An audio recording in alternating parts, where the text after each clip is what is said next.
Hello friends, দেখো কি সুন্দর একটা পরিবেশ। এখানে সামনেই পুকুর আছে। আর এই যে গ্রাম বাংলায় যেটা আমাদের এখানে হয়, গোবর দিয়ে যে মুঠেগুলো হয় না, আর সেই মুঠেগুলো এখানে দেখো এই যে দেওয়া হয়েছে। আর এই দেখো পুকুরটায় দেখো, আর পুকুরটার পর আমরা গেছিলাম, তো অনেক মাছ ছিল। আর এই যে আমি আর পুচকুটা, তাই না মাম্মা?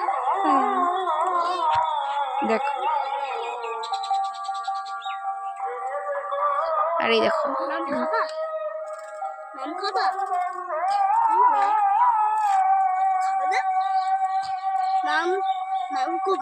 আমি এসেছি আমার বান্ধবীর বাড়িতে বেড়াতে, ঘুরতে। হঠাৎ করে একটু অনেক দিন বাদে, প্রায় 2 বছর 3 বছর বাদে আমার বান্ধবীর বাড়িতে এসেছি। আর এই যে আমাদের পুচকুটা, এটার জন্যই আসা, ওকে দেখতে আসা। অনেকদিন ধরে ভাবছি আসবো আসবো।